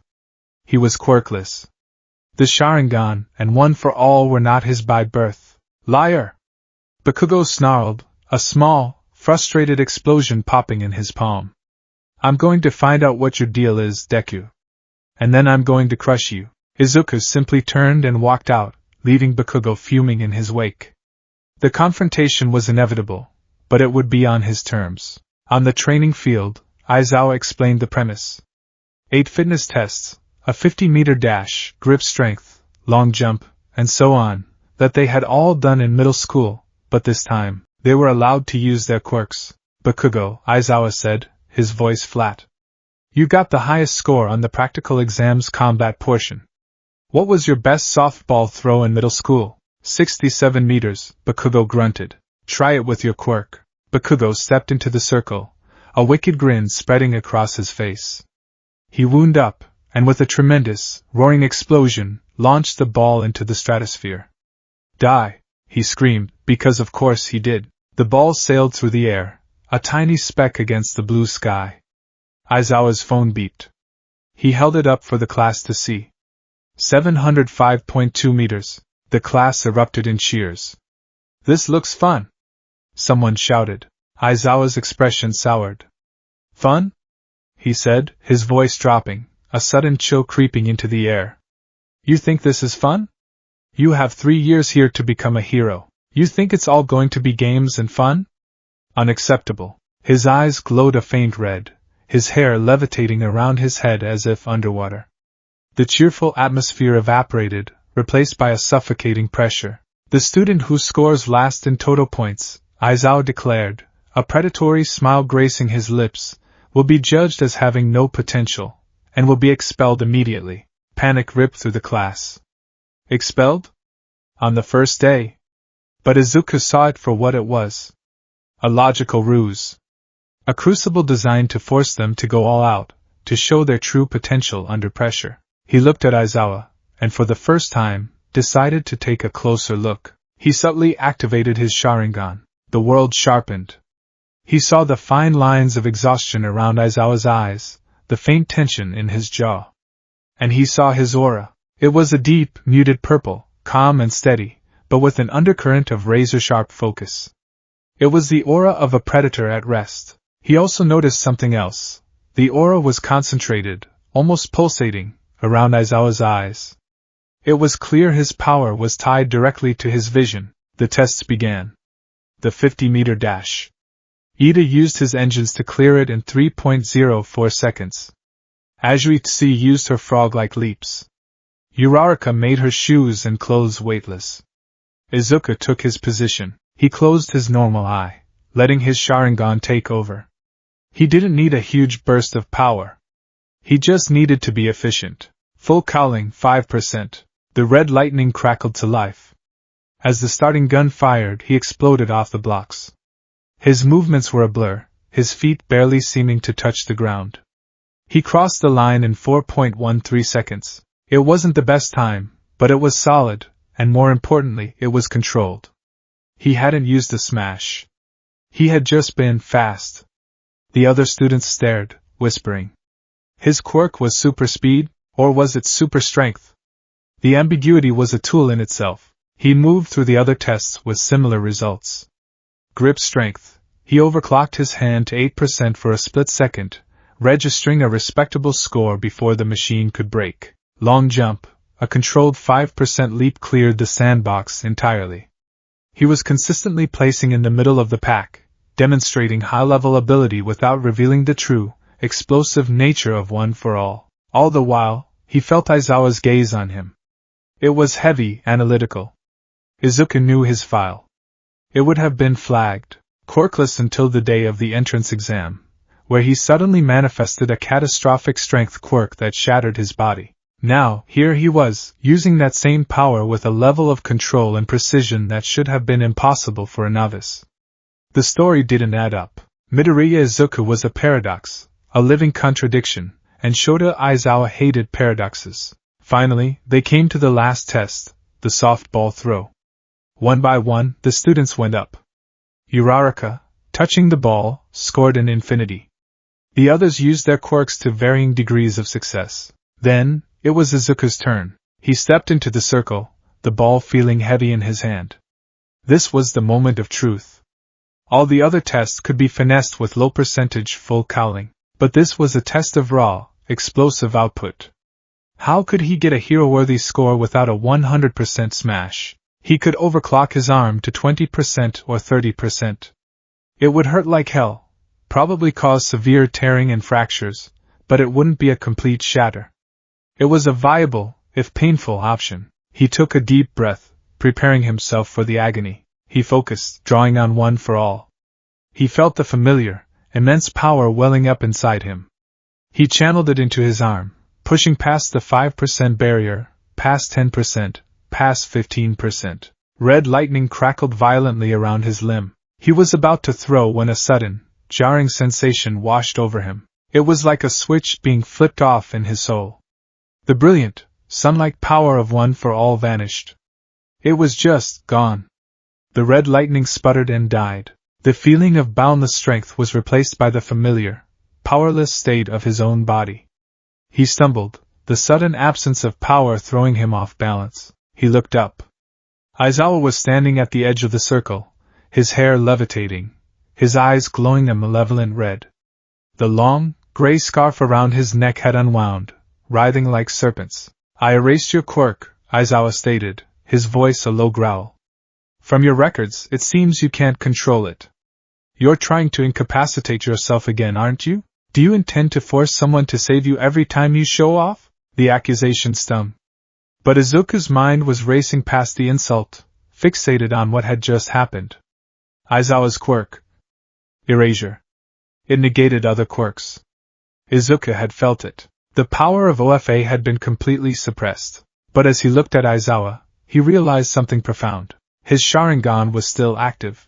The crimson in his left eye hadn't faded. The Tomo was still spinning. He could still see the world in hyperclarity. He could still see the angry, pulsating purple of Aizawa's aura. Erasure had nullified one for all, the quirk. But the Sharingan, a physical, biological power from another world, a piece of transplanted anatomy that ran on his own life force, his chakra, was completely unaffected. It wasn't a quirk. Aizawa's power had no hold on it. This was the paradox. He was quirkless, yet not powerless. Aizawa's eyes blinked. The red glow vanished, his hair fell, and in that instant, Izuku felt the connection to One for All slam back into place. The power surged back, a welcome warmth. "Your quirk is back," Aizawa said, his eyes narrowed in suspicion. "I'm giving you one more throw. Get it over with." He turned away. Izuku stood in the circle, his mind ablaze with the new information. He had a power that the pro-hero eraser head, the ultimate anti-quirk specialist, couldn't erase. The strategic implications were staggering. But first, he had to pass this test. And he had to do it without breaking himself. He couldn't just use another overclocked punch. Aizawa had called him out, expecting him to be a one-trick pony, a cannon made of glass. He had to prove him wrong. He had to show him control. He looked at the ball in his hand. He looked at his index finger. And an idea, born from 10 months of brutal training and a lifetime of analysis, sparked in his mind. He didn't need to channel the power through his whole arm. A chain is only as strong as its weakest link. But what if he could bypass the chain? What if he could focus the entirety of the force into the single, final point of contact? He took his stance. He closed his right eye, letting the Sharingan's world take over completely. He took a deep breath, and channeled One for All. But this time, he didn't let it flood his arm. He held it in the center of his body, a raging, contained inferno. He began his throw. His body moved with the fluid grace he had copied from a dozen pro baseball players. His arm was just a lever, moving with normal human strength. But as his arm came forward, just a microsecond before the point of release, he did it. He opened the floodgate. He willed 100% of One for All's power to surge from his core, up his arm, and into the tip of his index finger. For a single, infinitesimal moment, his fingertip glowed with the light of a star. The red lightning, instead of enveloping his arm, converged on that one tiny point. Flick. The sound was not an explosion. It was a sharp crack, like a supersonic whip. The ball didn't just fly, it vanished. It was propelled forward with such ferocious velocity that it broke the sound barrier, a miniature sonic boom echoing across the field. The force, having found its release, didn't shatter his entire arm. But the price was still paid. The backlash, focused on that one point, was immense. His index finger turned a deep, sickening purple, bent at an unnatural angle. The pain was sharp and exquisite, a targeted agony instead of a widespread demolition. It hurt. It hurt a lot. But it was one finger. He stood there, panting, his arm held out, his finger a broken, throbbing ruin. He looked at Aizawa, his gaze steady. The students were silent, their jaws on the floor. They hadn't seen a massive show of power. They had seen something far more terrifying, absolute, pinpoint control over an absurd amount of force. Aizawa stared, his normal eye wide, his mouth slightly agape. He was utterly, completely shocked. He had expected a reckless, self-destructive blast. He had been prepared for it. He had not been prepared for this. This display of surgical precision, this feat of impossible control from a boy who shouldn't have had any, it broke every expectation he had. His phone beeped. He looked down at it, then back up at Izuku. His expression was unreadable.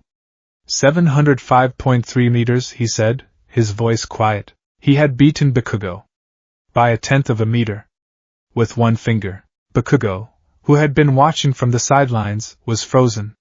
His mind couldn't process what he had just seen. The useless Deku he had known his entire life hadn't just used power. He had used it with a level of finesse that made Bakugo's own explosive, all-or-nothing style look crude and childish. It was a deeper, more fundamental humiliation than simply being beaten. Izuku walked back to the group, cradling his broken finger. As he passed Aizawa, the teacher's voice stopped him. It was low, meant only for him. Midoriya. Izuku stopped, turning to face him. That wasn't just a quirk, Aizawa stated, his gaze boring into Izuku. He wasn't asking. He was telling. My erasure, it worked on your super strength. I felt it vanish. But your eyes, they didn't change. I was watching them. That red glow I saw on the school's security footage from the exam, it's still in there, isn't it? Faint. But it's there. My quirk didn't touch it. Explain. The confrontation Izuku had dreaded was here. He was face to face with one of the most perceptive heroes in the world, a man whose entire fighting style was based on observation and analysis. A lie wouldn't work. A half-truth was the only path. It's complicated, Sensei, Izuku began, choosing his words carefully. I was born quirkless. What you erased, one for, he caught himself. My strength quirk, it's new. I haven't had it my whole life. He took a breath. The eye is different. It's not a quirk. It's the result of an injury I sustained when I was younger. The doctors called it a unique mutation tied to my optical nerve and adrenal system. It activates under stress. It enhances my perception. That's all I know. It was a masterful blend of truth and fiction. He had sustained an injury. It wasn't a quirk. It did enhance his perception. The doctor's explanation was just plausible enough to create a smokescreen of medical jargon. Aizawa stared at him for a long, heavy moment. He knew he wasn't getting the whole story. The boy's aura, the one his own senses could barely perceive but that he knew was there, was a chaotic mix of brilliant gold and a strange, ancient crimson. It was a puzzle he couldn't solve, but he also saw the look in Midoriya's eyes. It wasn't defiance. It was a carefully guarded truth. A unique mutation. Aizawa repeated, his voice laced with skepticism. I see. He knew it was a lie, but he also recognized the futility of pushing a student with this much potential and this many secrets on the first day. I'm not done with you, problem child, he said, his voice dropping back to its usual tired monotone. Your potential is off the charts. But so is the number of questions I have about you. Don't think for a second I'm not going to be watching you. Every single day. He turned and walked away, leaving Izuku with a profound sense of relief mixed with a healthy dose of fear. He had survived. He had passed the test, both the physical and the interrogation. He had established his power, protected his secrets, and earned the intense, undivided attention of the scariest teacher at UA. As he went to get his finger healed by Recovery Girl, he knew one thing for certain. His life at UA was not going to be easy. It was going to be a constant, high-stakes balancing act. But as he looked out at his new classmates, at the simmering rage in Bakugo's eyes and the quiet intensity in Aizawa's, he felt not just fear, but a thrill. He had the eye of a shinobi and the power of a god. Let them watch. He was ready to show them what he could do. The aftershocks of the quirk apprehension test rippled through Class 1A for the rest of the day. Izuku Midoriya had become an enigma overnight. He was the boy with the monstrous, self-destructive strength who had somehow demonstrated God-tier precision. He was the quiet, mumbling kid who had beaten the explosive and arrogant Katsuki Bakugo. Whispers followed him down the hallways, a mixture of awe, confusion, and suspicion. Izuku, for his part, tried to remain invisible. He sat through his afternoon classes, English with Present Mike, Modern Hero Art History with Midnight, his mind a whirlwind. His broken finger, now healed by Recovery Girl but still aching with a phantom pain, was a constant reminder of the razor's edge he was walking. He could feel Bakugo's furious glare burning into the back of his head from 2 rows behind. It was a tangible pressure, a promise of a reckoning that was surely coming. The final class of the day was Hero Basic Training. The booming voice of All Might echoed through the classroom before he even appeared, and then he burst through the door, his iconic Silver Age costume straining against his impossibly muscular frame. "I am coming through the door like a normal person." A wave of excitement swept the room. The symbol of peace himself was going to be their teacher. Izuku felt a thrill jolt through him, a mixture of fanboyish glee and the quiet pride of a secret apprentice. "For this class," All Might announced, his smile as bright as the sun, "we'll be jumping right into battle training." He gestured to the wall, where numbered cases slid out, containing their hero costumes. "Get suited up, and meet me at ground beta." The changing room was electric with anticipation. Everyone was buzzing, comparing the designs of their costumes. Izuku opened his case, number 13, and carefully laid out his gear. It was a simple, practical, full-body jumpsuit of a deep teal green, with white accents and black lines.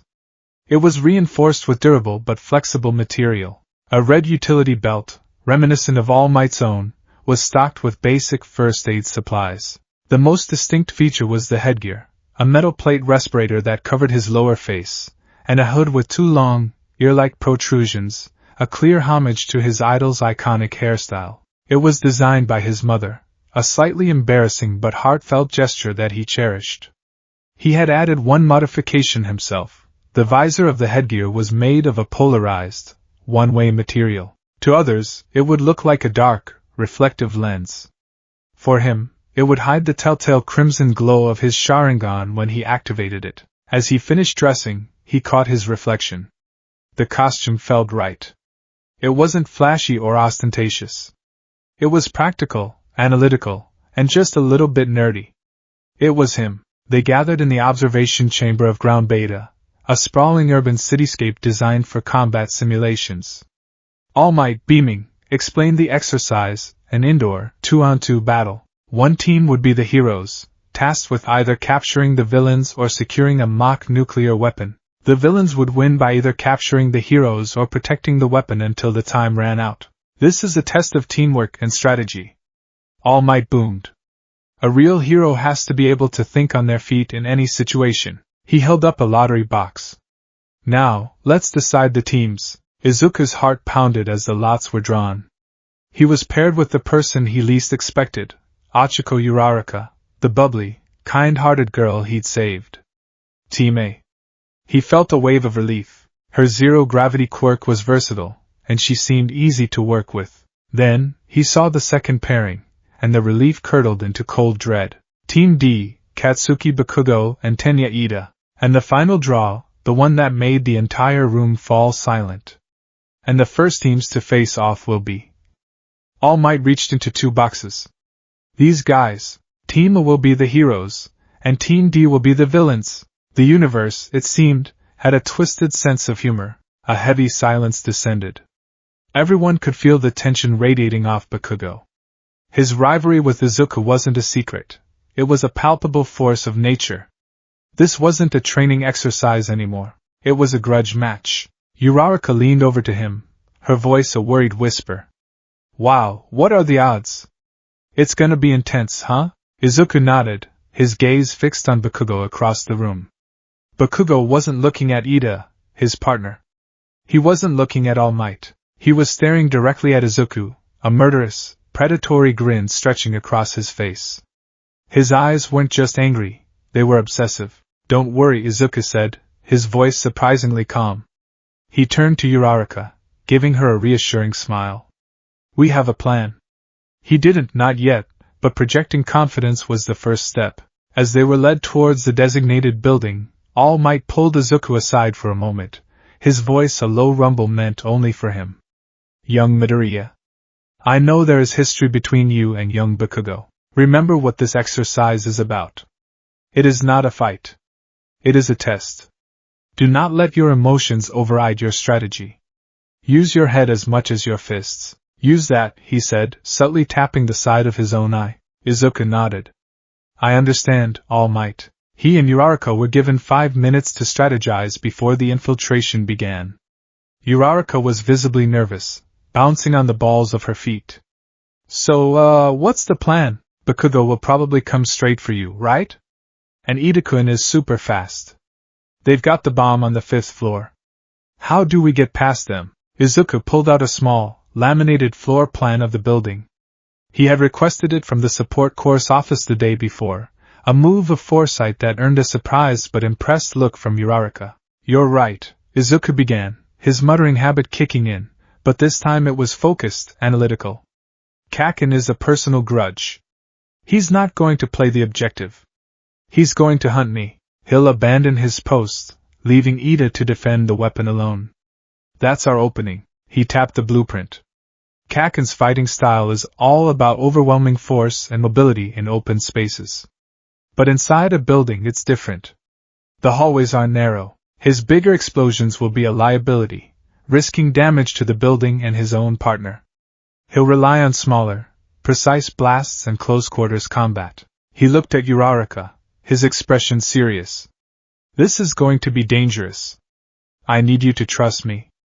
I'm going to be the bait. I'll draw Kaken out and keep him busy. While I'm fighting him, you need to find a way to get past Ida and secure the weapon.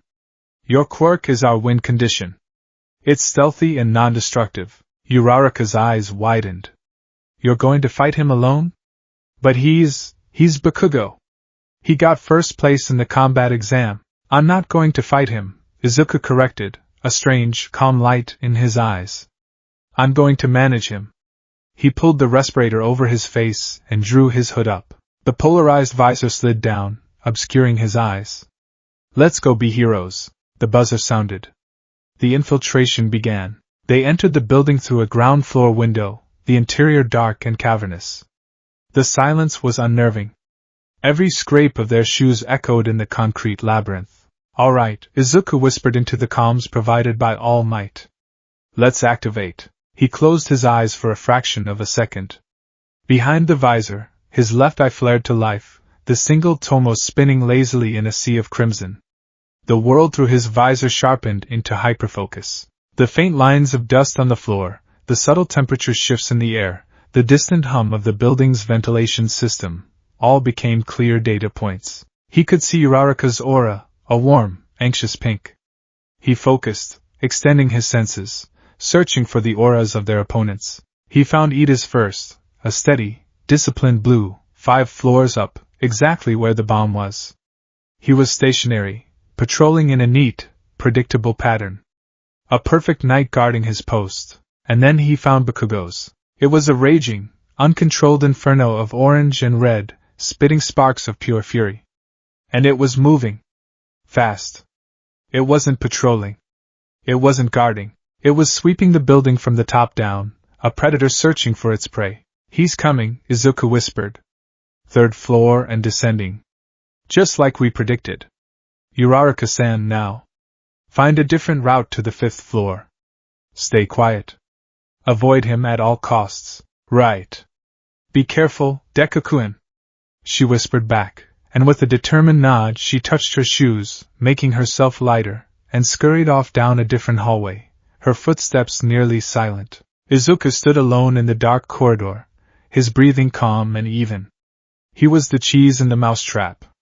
He could hear the faint, distant sounds of Bakugo's movements now, the scrape of a boot, a muffled curse. He took a deep breath. Full cowling, 5%. The familiar green lightning crackled around him, visible even in the dim light. He didn't move. He just waited, a silent statue of green and white. A corner exploded. Bakugo launched himself around the bend, propelled by a blast from his gauntlet. He landed in a perfect combat crouch, his grin a rictus of manic glee. I found you, you damn nerd! Izuku didn't flinch. His Sharingan had seen the attack coming a full 2 seconds before it happened. He had seen the buildup of heat in Bakugo's gauntlet, the subtle tensing of his leg muscles before the launch. The explosion, which would have terrified anyone else, was just a data point to him now. Kaken, Izuku said, his voice slightly distorted by the respirator. We should be fighting over the objective. Shut up! Bakugo roared, lunging forward. He didn't lead with a big explosion. Just as Izuku predicted, he closed the distance, his right hand sparking, aiming for a quick, debilitating blast to Izuku's face. The world slowed to a crawl for Izuku. He saw the attack unfold with the clarity of a diagram. He saw Bakugo's arm extending, the muscles in his shoulder contracting, the specific angle of his wrist. It was sloppy. It was pure aggression, with no finesse. Izuku moved. He didn't use a burst of speed. He just took a single, precise step to the left and ducked his head. Bakugo's explosive palms sailed past his ear, the heat scorching the air where his face had been. The blast impacted the wall behind him, peppering it with soot. Bakugo's eyes widened in shock at the effortless dodge. He stumbled, his momentum carrying him forward. Izuku didn't counterattack. He simply flowed around him, creating distance, putting himself back in the center of the hallway. What was that? Bakugo snarled, spinning around. A lucky dodge? He came again, this time with a flurry of smaller, rapid-fire explosions, a technique he called stun grenade. He was trying to disorient Izuku, to blind him, but Izuku's Sharingan saw through the chaos. It wasn't a blinding wall of light. It was a series of individual flashes, each with a source and a trajectory. He moved through the barrage like a dancer, his body weaving and twisting. He wasn't just dodging.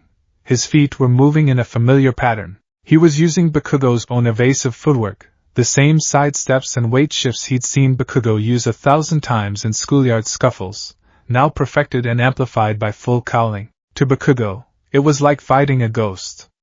A ghost that was stealing his moves. Stop that!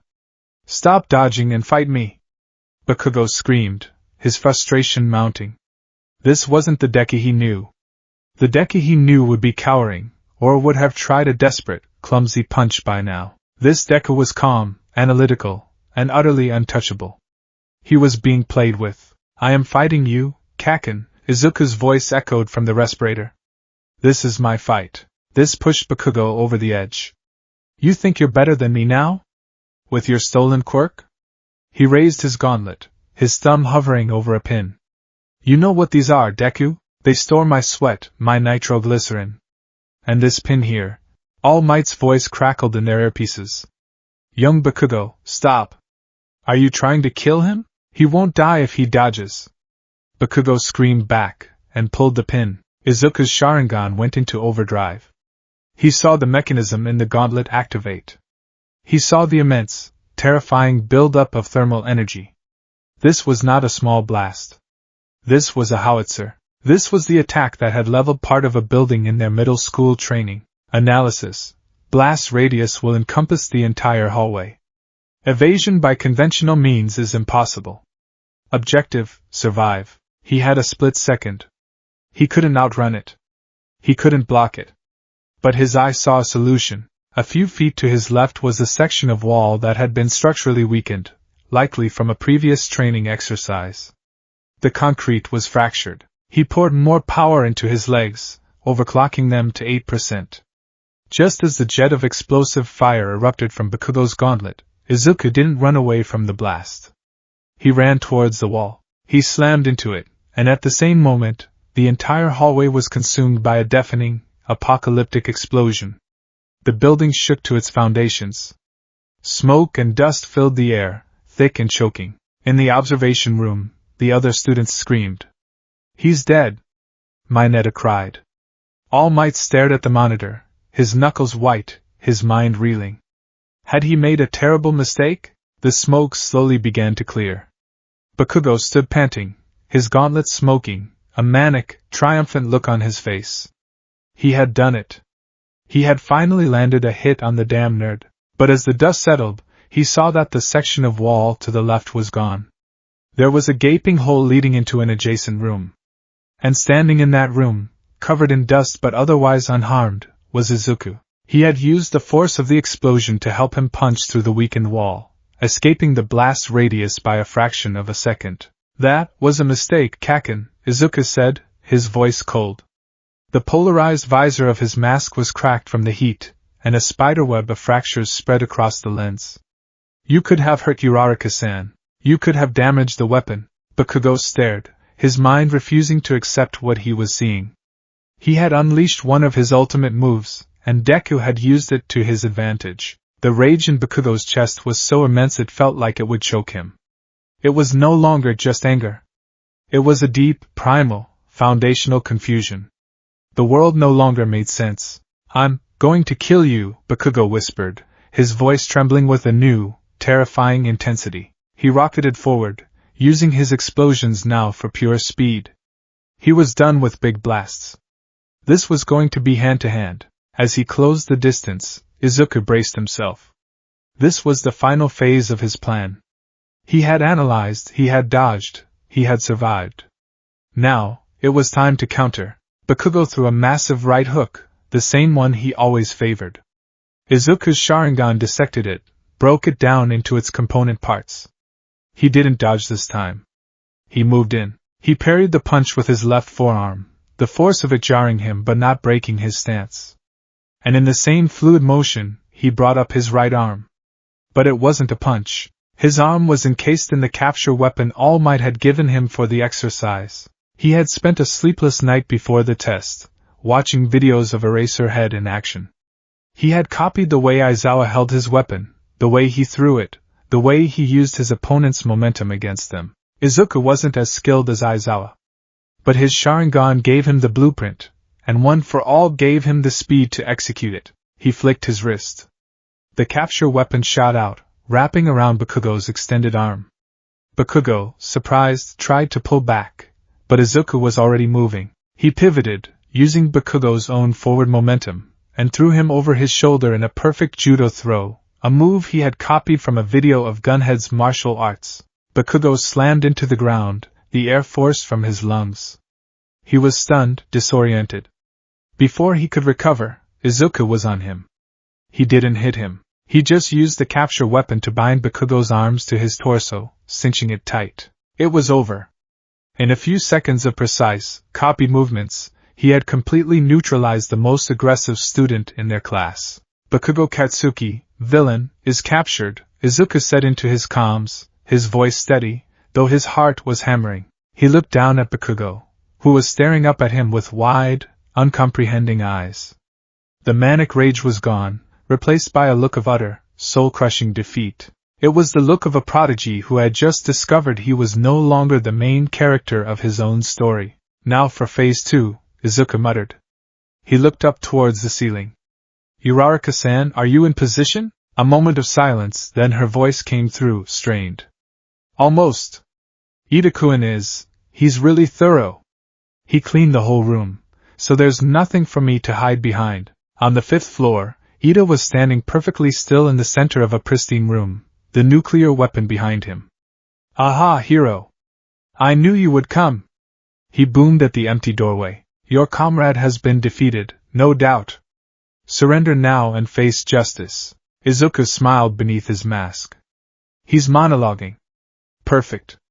He spoke into the comms. "Uraraka-san, he thinks I've been defeated. He's not expecting an attack from me. I'm going to create a distraction, a big one. Be ready to move on my signal." "Got it." Izuku looked up at the ceiling. His Sharingan analyzed the structure of the building. He saw the support beams, the rebar within the concrete. He saw 5 floors of solid material between him and the objective. He couldn't punch his way through. But One for All wasn't just a punch. It was a force of nature. He took a deep breath, planting his feet. He held up his left arm, palm facing the ceiling. Full cowling, 8%. The green lightning intensified. He then focused, pouring all his power, a full 100%, into that single palm. He wasn't going to release it as a punch. He was going to release it as a shockwave. A controlled demolition. "All Might, get ready to reinforce the building," he shouted, knowing his teacher was listening. Then he yelled, "Uraraka-san, now!" and slammed his palm upwards. Delaware. Smash! It wasn't a punch. It was a cannon blast of pure air pressure. A focused, upward-firing hurricane.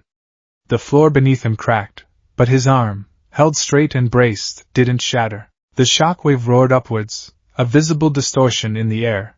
It tore through the building. The floor above him buckled and exploded upwards. Then the next floor. And the next.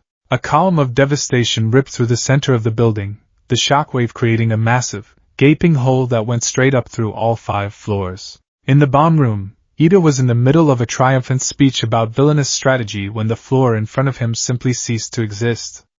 It erupted in a geyser of concrete and rebar. The shockwave threw him off his feet, his mind reeling, and in that moment of chaos Uraraka, who had been hiding just outside the door, made her move. She made herself weightless and, with a mighty leap, launched herself through the newly created hole. She flew over Ida's head like a human cannonball. "I've got you!" she yelled, her voice filled with glee, as she wrapped her arms around the giant mock weapon. Release! The weapon, now weightless, lifted an inch off the ground. "The weapon is secured!" Uraraka screamed. A buzzer sounded throughout the building. "Hero team!" "Why Aethians?" All Might's voice boomed from the speakers. Silence. Izuku stood on the first floor, his arm throbbing, his body trembling from the exertion. He had done it. His plan, insane as it was, had worked perfectly. In the observation room, the students were speechless. They had just witnessed a level of strategic thinking and power control that was utterly terrifying. Kirishima summed it up best. "Whoa, the plain-looking one is, kinda a monster." All Might stared at the screen, a slow, proud smile spreading across his face. The boy hadn't just won. He had won with minimal damage to himself, had completely outthought and neutralized his opponent, and had created a perfect opening for his partner to secure the objective. He had acted like a symbol of peace, a pillar of strength and a beacon of hope. The post-match analysis was a tense affair. All Might declared the MVP of the match to be not Izuku, nor Uraraka, but Tenya Ida, for being the only one who had truly embodied his role. It was a lesson in humility for everyone, but as the class filed out, Bakugo remained. He stood before Izuku, his body trembling, his face pale. "Deku," he started, his voice uncharacteristically quiet. "Your quirk, that power to see everything. Was that what you've had all along? Were you just pretending? Looking down on me all this time?" Izuku met his gaze, his expression unreadable behind his cracked visor. He could see the shattered pride in Bakugo's aura, the swirling chaos of confusion and inadequacy. For the first time, he didn't feel fear looking at Kaken. He felt a pang of pity. "No, Kaken," Izuku said, his voice clear and firm. "I wasn't looking down on you. I've always been chasing you. But I'm not the person I was. And this power..." He hesitated. "It's not what you think, but it's mine now. And I'm going to be a hero with it." He didn't offer any more explanations. He didn't need to. He had already said everything he needed to say on the battlefield. He walked past Bakugo, leaving his childhood rival standing alone in the observation room, grappling with a world that had been turned completely upside down. The rivalry wasn't over, but it had been fundamentally, irrevocably redefined. It was no longer the story of a prodigy and a pebble. It was now the story of 2 titans, walking 2 very different paths to the summit of heroism. And Izuku, for the first time, felt like he was finally on equal footing.